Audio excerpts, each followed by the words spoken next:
Bismillahirrahmanirrahim. Assalamualaikum warahmatullahi wabarakatuh. Alhamdulillahilladzi anzala sakinata fi qulubil mu'minin liyazdadu imana ma'a imanihim. Walillahi junudus samawati wal ard wa kana Allahu aliman hakima. Ashhadu an la ilaha illallah wahdahu la syarika lah. Wa asyhadu anna Muhammadan abduhu wa rasuluhu alladzi la nabiyya ba'da. Allahumma salli ala hadza nabil karim wa ala alihi wa ashabihi ajma'in. Wa qala ta'ala bi kitabihil karim. A'udzu billahi minasy syaithanir rajim. Wa'budullaha wa la tusyriku bihi syai'a.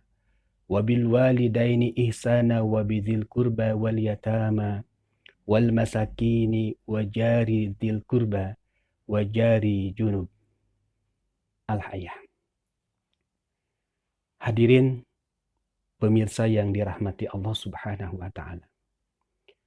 Puji serta sanjung marilah sama-sama kita panjatkan kehadirat Allah Subhanahu wa taala. Yang dalam kesempatan kali ini kita tengah melaksanakan ibadah saum di hari yang ke-12. Mudah-mudahan ibadah saum yang kita laksanakan ini betul-betul akan mampu mengangkat harkat dan derajat kita sebagaimana yang Allah janjikan, yaitu derajat orang-orang yang bertakwa. Dan tentu kita menyadari bahwa ibadah saum yang kita laksanakan kali ini sangat berbeda dengan ibadah saum pada tahun-tahun sebelumnya, di mana pada saat ini kita menjalankan ibadah saum dalam keadaan atau di tengah-tengah kita menghadapi wabah corona atau wabah COVID-19. Tentu kenyataan seperti ini tidak boleh menjadikan kita kemudian mengurangi semangat daya juang kita dalam menjalankan ibadah kepada Allah Subhanahu wa taala. Ya Allah, sampaikan salawat serta salam kami kepada junjungan kita Nabiyana Habibana Muhammad sallallahu alaihi wasallam, juga kepada para keluarganya, para sahabatnya, para tabi'in, tabi'in serta para pengikutnya yang setia terhadap risalahnya yang hak. Mudah-mudahan termasuk kita di dalamnya. Dan mudah-mudahan kita termasuk orang yang mendapatkan syafaatul uzma dari Rasulullah sallallahu alaihi wasallam. Pemirsa yang dirahmati Allah Subhanahu wa taala. Dalam kesempatan yang baik ini, izinkan saya akan menyampaikan sebuah tausiah yang kami beri judul Ramadan, Pejuang Bersama Tetangganya. Hadirin pemirsa yang dirahmati Allah Subhanahu wa taala. Kita menyadari bahwa ibadah saum yang sedang kita laksanakan tadi disampaikan bahwa berbeda dengan yang sebelumnya. Kali ini kita menjalankan ibadah saum dalam keadaan menghadapi ujian wabah COVID-19 atau corona. Hadirin yang dirahmati Allah Subhanahu wa taala. Kita semua harus berkomitmen, terutama komitmen kita di hadapan Allah Subhanahu wa taala.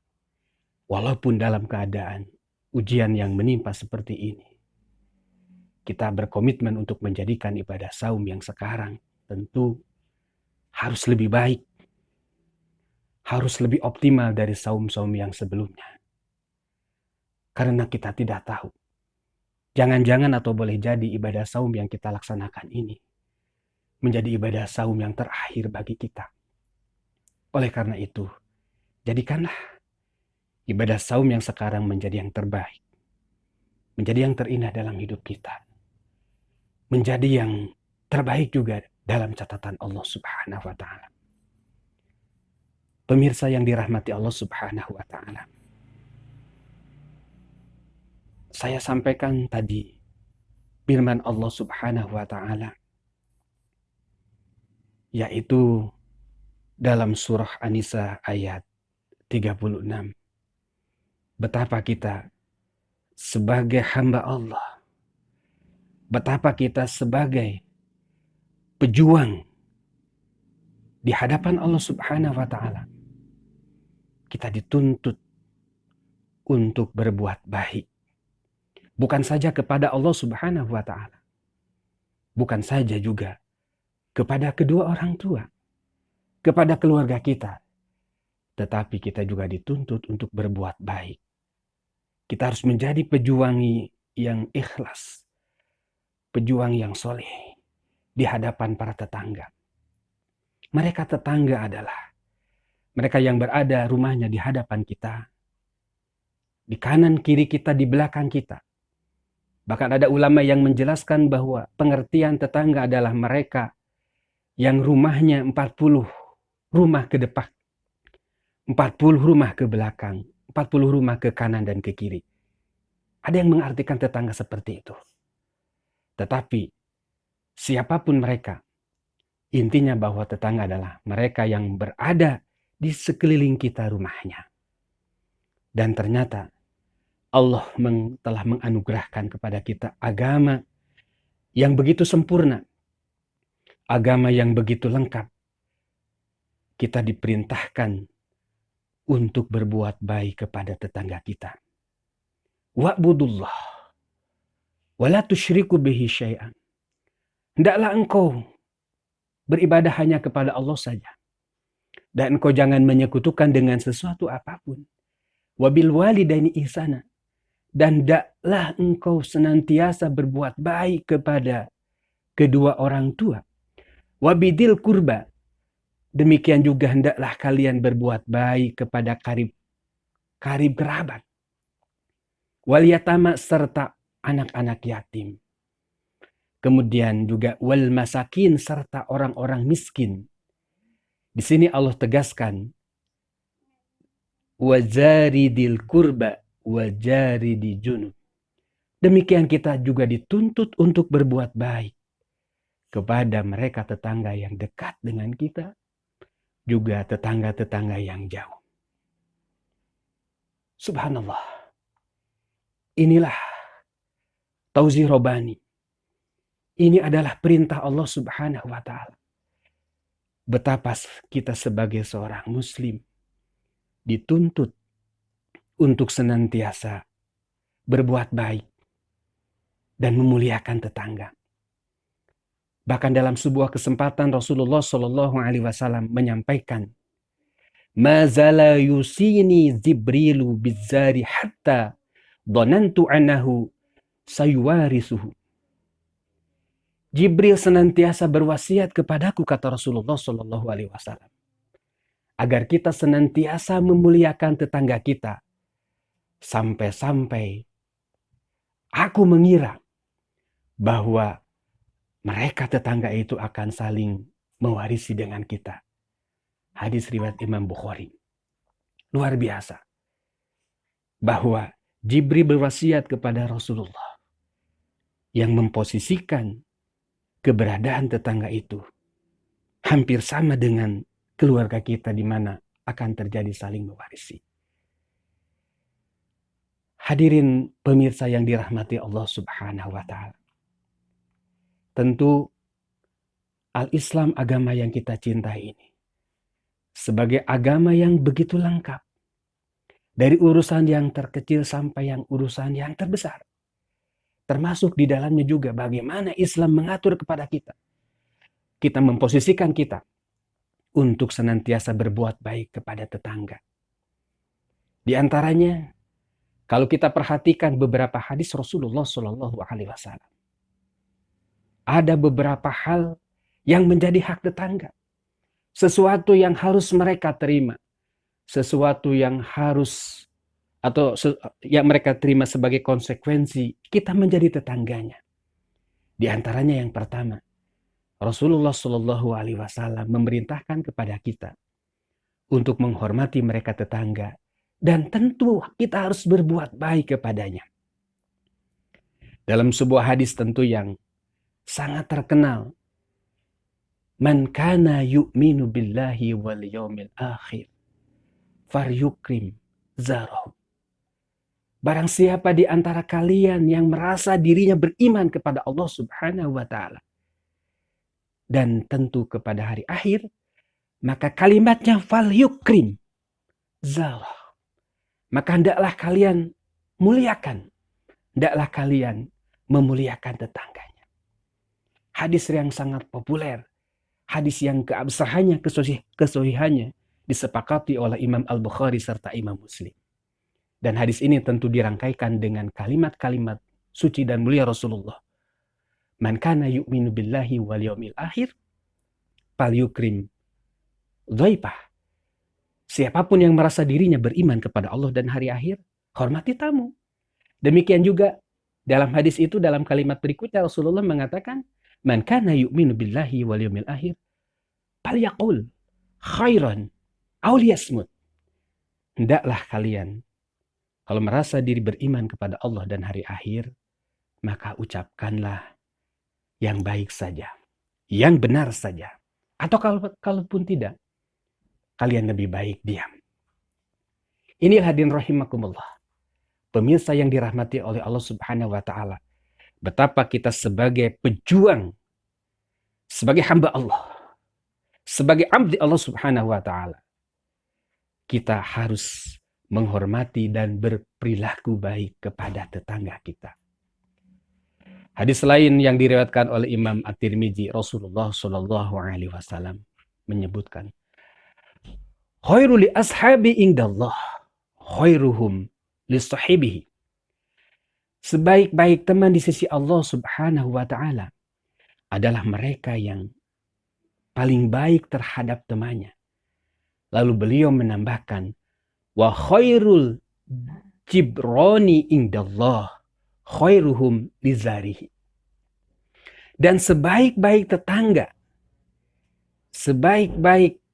sekali lagi di antara kalian adalah orang yang paling baik sikapnya terhadap tetangga yang lainnya. Oleh karena itu hadirin pemirsa yang dirahmati Allah Subhanahu wa taala, Islam sangat menganjurkan kita dengan tetangga kita umpamanya ketika bertemu, kita memberikan atau mengucapkan salam. Bahkan kalau bisa ucapan salam kita lebih dahulu. Kemudian kita juga dituntut untuk saling memberikan hadiah. Walaupun dengan barang yang simple, yang sangat sederhana. Tetapi sungguh ini baik. Sungguh ini diperintahkan oleh Allah Subhanahu wa taala. Demikian pula ketika kita bertemu dengan tetangga kita, maka kita dituntut untuk bertemu dengan wajah yang berseri-seri, tidak kecut, tidak memperlihatkan bahkan kemarahan kita walaupun kita sedang menghadapi masalah. Maka ketika berada di hadapan tetangga, kita tetap berseri-seri sehingga tetangga kita memandang kita sebagai orang yang baik, bersabar dan sebagainya, berakhlakul karimah. Demikian kita juga dituntut untuk ikut memperhatikan, ya, kalau perlu membantu tetangga kita, ya, membantu kebutuhan kita. Apalagi saat ini di tengah-tengah kita sedang menjalankan ibadah yang mulia, ibadah saum di bulan suci Ramadan. Kita berbagi makanan, berbagi takjil, saling memberikan hadiah, saling memberikan sesuatu yang walaupun secara materi tidak begitu berharga atau tidak mahal. Inilah yang akan mengikat hubungan kasih sayang dan kecintaan dengan sesama kita, dengan tetangga kita. Hadirin yang dirahmati Allah Subhanahu wa taala. Yang kedua yang menjadikan hak tetangga adalah bangunan rumah kita. Jangan mengganggu bangunan tetangga.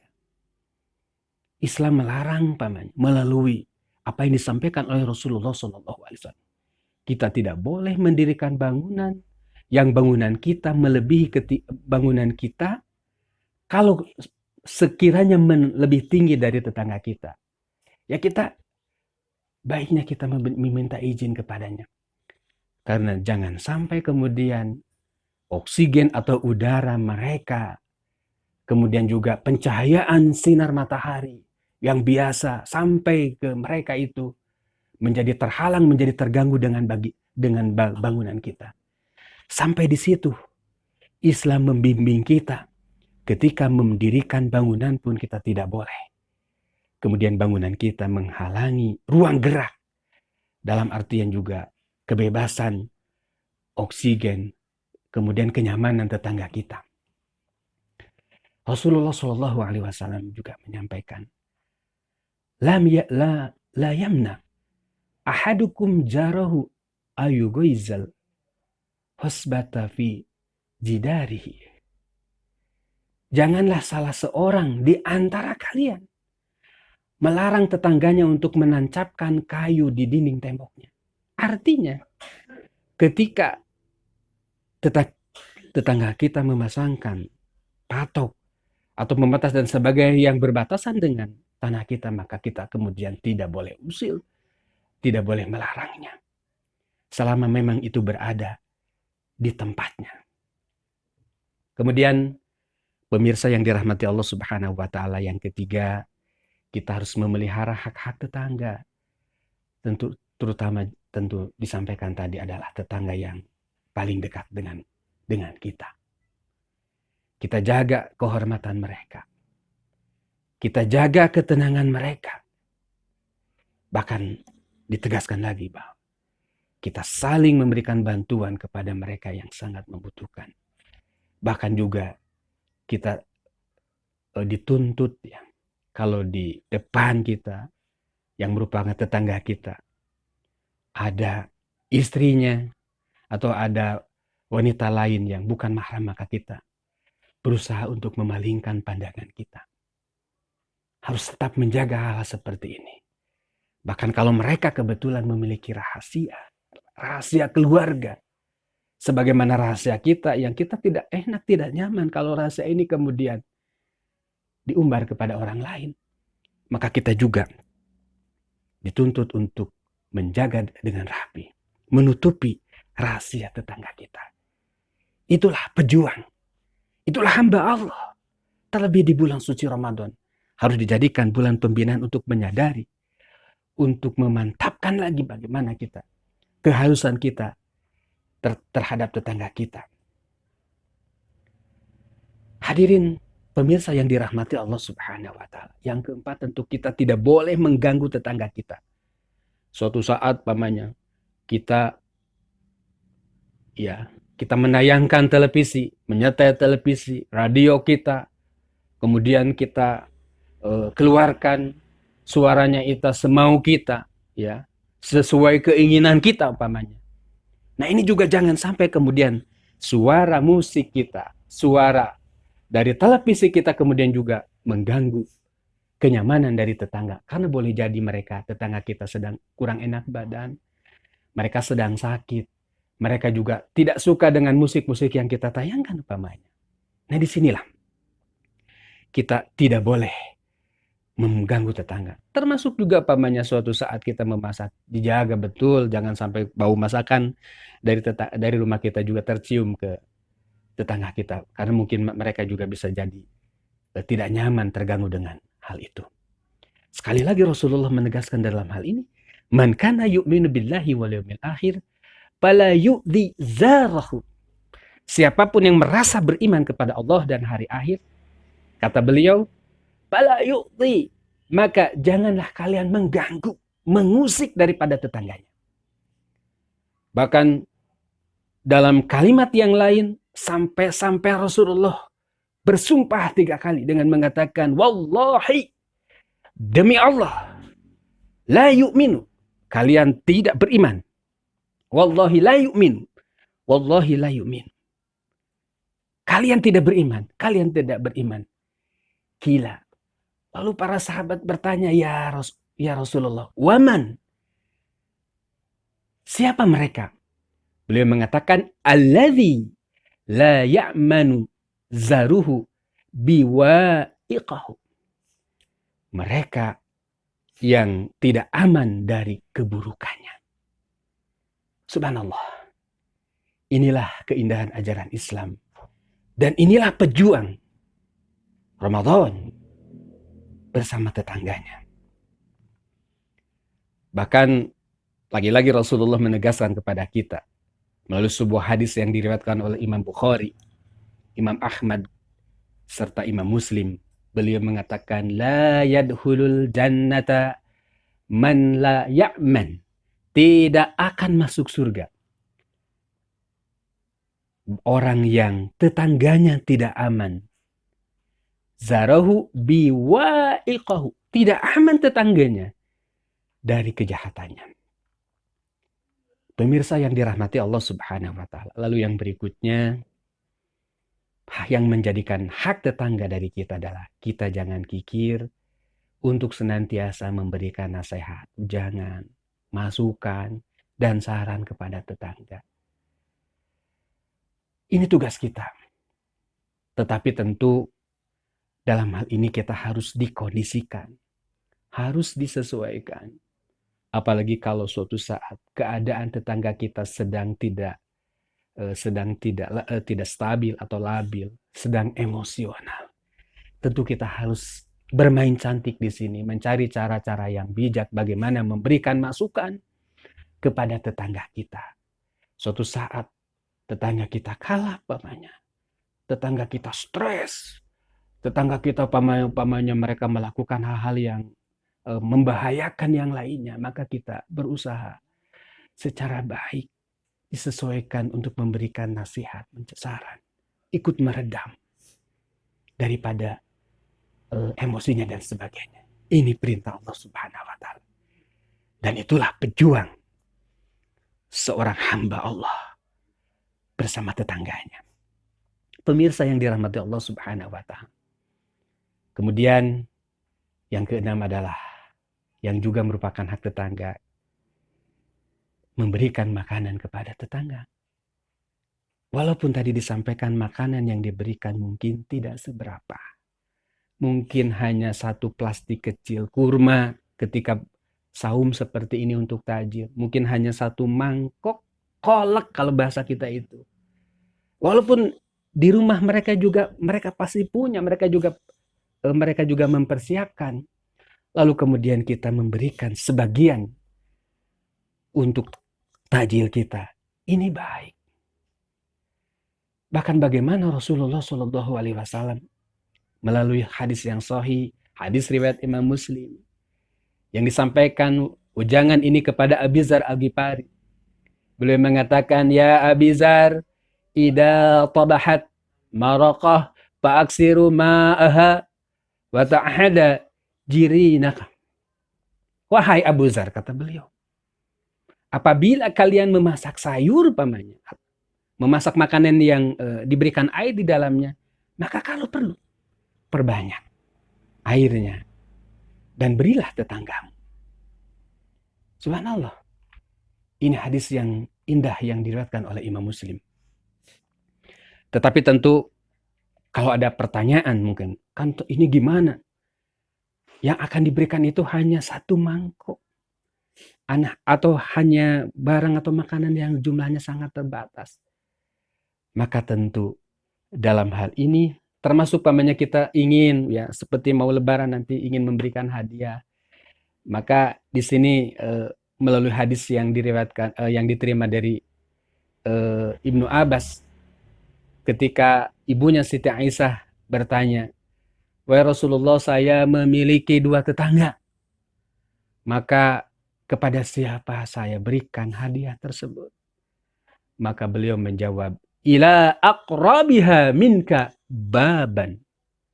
Berikan tetangga itu kepada mereka yang paling dekat rumahnya dengan kita. Ya artinya bukan berarti semua tetangga harus kita kasih. Semua tetangga harus kita santuni, harus kita beri hadiah, tidak. Tetapi ada skala prioritas.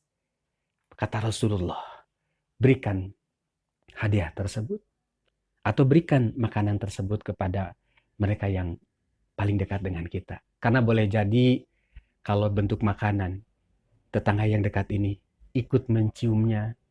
Bahkan ada orang yang mengharapkannya. Kita memasak makanan yang enak, tercium baunya ke tetangga. Kemudian muncul dalam hati tetangga itu, mudah-mudahan istilah Sunda nama, orang kacepetan, kacepretan, kebagian sebagainya. Maka alangkah baiknya kalau memungkinkan kita santuni, kita bagi dan sebagainya.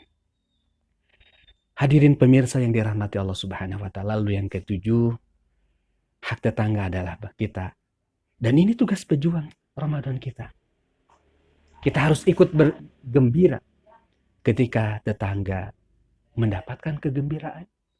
Dan ikut berduka, ikut empati ketika tetangga kita sedang mengalami musibah, sedang mengalami permasalahan. Inilah kita memberikan perhatian, memberikan penghormatan kepada tetangga, solidaritas. Kegembiraan Anda, wahai tetangga, adalah juga kegembiraan kami. Dan sebagaimana juga kesedihan, rasa duka tetangga juga harus ikut dirasakan oleh kita. Demikian juga yang berikutnya. Wahai para pejuang, wahai para hamba Allah yang mengharapkan rahmat, hidayah, serta surganya Allah Subhanahu wa ta'ala.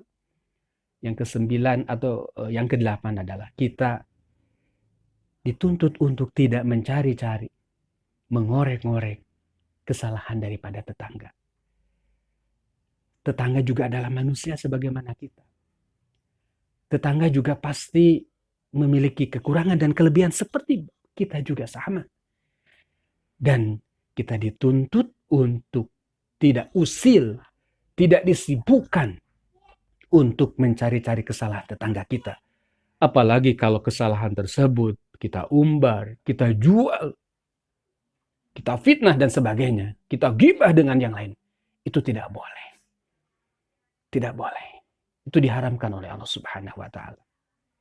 Biarlah, tadi juga disampaikan kalau tetangga melakukan kesalahan, kalau perlu kita menasehatinya, memberikan masukan secara bijak. Dan yang ke-9, kalau ternyata tetangga kita memiliki perilaku yang kurang baik, mereka kasar, mereka memiliki kecenderungan tidak mau bersahabat dengan kita, maka kita sebagai pejuang Allah Subhanahu wa ta'ala, sebagai hamba Allah Subhanahu wa ta'ala, sebagai tetangga yang baik, kita harus tetap berjiwa besar, tetap mau memaafkan terhadap perilaku-perilaku tetangga kita. Bukankah Allah Subhanahu wa ta'ala menyampaikan di salah satu firman-Nya dalam surah Ali Imran 134, wal kadhiminal ghaidha wal 'afina 'anil nas wallahu yuhibbul muhsinin. Dan mereka hamba-hamba Allah itu senantiasa mereka menahan hawa nafsunya, menahan emosinya, mereka juga memaafkan yang lainnya, dan Allah sangat mencintai orang-orang yang senantiasa berbuat ihsan. Pemirsa yang dirahmati Allah Subhanahu wa ta'ala, pejuang yang ingin senantiasa memuliakan tetangganya, ada hal yang menarik. Ada adab bertetangga, ingin ini sedikit secara singkat saya tambahkan. Ada 12 adab bertetangga yang telah disampaikan oleh Hujatul Islam Imam Al-Ghazali rahimahullah dalam sebuah risalahnya Al-Adab Bid-Din dalam bab Al-Mazmu'ah Rasail, ya, karya beliau menyampaikan ada 12 poin. Saya sampaikan secara singkat saja. Ada bulzar, ada bertetangga. Ini luar biasa. Ini menguatkan dan melengkapi yang tadi saya sampaikan di awal. Kata beliau, hendaklah kita mendahului berucap salam ketika bertamu. Jadi kalau kita bertemu dengan tetangga kita, maka usahakan kitalah yang mengucapkan pertama kali. Lalu yang kedua, kata beliau, tidak lama-lama berbicara. Kalau kita sedang ngobrol dengan tetangga di depan halaman rumah kita, di depan pagar kita, tetangga kita berada di depan rumahnya dan sebagainya, maka hendaklah kita ngobrol atau ngomong yang penting-penting saja. Karena boleh jadi mereka juga ada keperluan. Boleh jadi mereka sedang tidak enak badan. Boleh jadi tetangga kita sedang menyalakan kompor, menyalakan air dan sebagainya. Apalagi nanti dikhawatirkan itu masuk ke ranah namimah, ghibah dan dosa-dosa yang lainnya. Maka tidak lama-lama berbicara, kata Imam Al-Ghazali. Lalu yang ketiga adalah kita dituntut untuk tidak banyak bertanya kepada tetangga. Kalau suatu saat kita, atau kalau kita tidak senang dengan orang lain yang banyak bertanya kepada kita, maka tentu kita pun tidak boleh banyak bertanya kepada tetangga kita. Dalam bahasa Sunda, jangan terlalu banyak tetelepek istilahnya. Jangan terlalu banyak. Jangan terlalu banyak.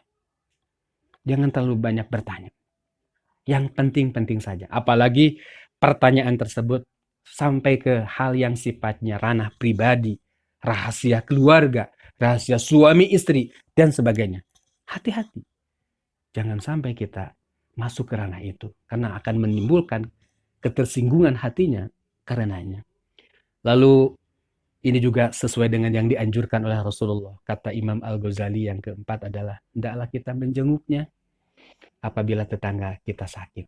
Ini merupakan hak tetangga dan merupakan kewajiban kita. Jadi jangan sampai kemudian kita tidak tahu ketika pamannya tetangga kita ada yang sakit pamannya. Termasuk juga jangan sampai pamannya dalam hadis Rasulullah kita makan dengan kenyang, makan dengan sangat enak, sementara tetangga kita berada dalam kondisi yang kekurangan, kelaparan, bahkan tidak memiliki makan, tidak beriman, kata Rasulullah. Orang yang seperti ini. Lalu kemudian yang berikutnya, ikut bela sungkawa kepada tetangga yang tertimpa musibah. Ini hak tetangga. Ini adalah tugas pejuang bersama tetangganya. Tetangga kita mengalami musibah, sakit, kecelakaan, bahkan kematian dan sebagainya. Maka kitalah yang paling dekat, yang punya kewajiban untuk menjenguknya, untuk ikut membantu meringankan bebannya. Kemudian yang berikutnya, yang keenam, kata Imam Al-Ghazali, ikut bergembira atas kegembiraannya. Ya itulah. Jadi kita dituntut ketika tetangga kita sedang gembira, maka kita juga harus ikut gembira. Demikian bimbingan dalam agama kita, wahai para pejuang bersama para tetangganya. Lalu kemudian kita dituntut yang ketujuh, kata Imam Al-Ghazali, adalah berbicara dengan lembut kepada anak tetangga kita, bahkan juga terhadap pembantunya kalau memang memiliki pembantu. Jangan karena itu mah pembantunya, itu mah karena anaknya, maka kita kemudian berbeda sikap kita, berbeda cara kita berbicara dengan kepada orang tuanya. Tetap kita harus memperlakukan anak tetangga dan bahkan pembantunya secara santun, secara lemah lembut, sebagaimana kita memperlakukan orang tuanya. Hadirin pemirsa yang dirahmati Allah Subhanahu wa Ta'ala. Kemudian kata Imam Al-Ghazali yang ke-8, memaafkan kesalahan ucap tetangga. Sebagaimana kita mungkin salah ucap, salah omong, tidak terkontrol dan sebagainya. Ketika suatu saat tetangga kita juga mengalami hal yang demikian, bahkan itu diarahkan, ditujukan kepada kita, maka kita dituntut wal'afin 'anin nas, kata Allah. Maafkan, berikan maaf kepada orang lain, kepada manusia. Yang ke-9, kata Imam Al-Ghazali, kalaupun kita harus menegur tetangganya, tadi sudah disampaikan, maka tegurlah secara halus. Tidak boleh mentang-mentang status sosial kita lebih tinggi dan sebagainya, maka kita dengan seenaknya, dengan semau kita, apalagi dengan kasar menegur tetangga kita. Itu tidak boleh. Kita harus menjaga perasaannya. Kita harus menghormati kehormatan tetangga kita. Sebagaimana juga kita ingin juga dihormati dan dihargai oleh tetangga. Itulah pejuang di sisi Allah Subhanahu wa Ta'ala yang memuliakan tetangga. Kemudian pemirsa yang dirahmati Allah Subhanahu wa taala, ini hampir sama dengan yang tadi adalah kata Imam Al-Ghazali yang ke-10, menundukkan mata dari memandang istrinya. Kalau kebetulan ketemu dengan tetangga kita, istrinya dan sebagainya, atau anak perempuannya yang sudah dewasa dan sebagainya, atau adik ipar dari suaminya yang perempuan pamannya, atau siapapun yang ada di rumah tetangga itu, maka tetap kita harus menjaga pandangan kita. Harus godul basor istilahnya itu. Jangan sampai kemudian keberadaan kita menjadikan permasalahan bagi mereka tetangga yang ada di hadapan kita. Lalu kemudian yang 11 kata Imam Al-Ghazali, hendaklah kita memberikan pertolongan ketika diperlukan, tadi sudah disinggung. Lalu yang terakhir adalah kita tidak terus-menerus memandang pembantu perempuannya kalau kebetulan tetangga kita memiliki pembantu yang perempuan tentu saja. Jangan karena dia seorang pembantu lantas kemudian kita memperlakukan pembantu tetangga kita yang perempuan tadi dengan seenaknya, dengan semau kita, melecehkan dan sebagainya. Naudzubillahi min dzalik. Summa naudzubillah. Pemirsa yang dirahmati Allah Subhanahu wa taala, demikian barangkali kiranya yang bisa disampaikan. Mudah-mudahan apa yang disampaikan ini ada guna dan manfaatnya. Terutama bagaimana kita menempatkan tetangga kita, orang yang paling dekat rumahnya dengan kita terutama. Orang yang diharapkan bantuannya tentu saja ketika suatu saat kita menghadapi masalah, ada musibah dan sebagainya. Walaupun kita termasuk keluarga besar, tentu bukan saudara-saudara kita yang banyak itu yang diharapkan akan memberikan pertolongan, tetapi justru tetanggalah yang diharapkan akan memberikan pertolongan kepada kita. Mudah-mudahan kajian ini, materi ini menjadi sekapur sirih, menjadi ilmu yang bisa kita amalkan tentu saja. Mohon maaf atas segala kekurangannya tentu, karena kehilapan, kedhaifan ilmu saya. Demikian juga tentu kalau ada yang benar, ada yang hak dari yang disampaikan, itu dari Allah Subhanahu wa taala. Kalau ada yang salah, semata-mata itu merupakan kekeliruan dari saya sendiri sebagai makhluk Allah yang tidak lepas dari kesalahan dan kehilapan. Wallahu muwafiq ila aqwamit thoriq. Subhanaka Allahumma wa bihamdika asyhadu an la ilaha illa anta astaghfiruka wa atubu ilaik. Walhamdulillahirabbil alamin. Assalamualaikum warahmatullahi wabarakatuh.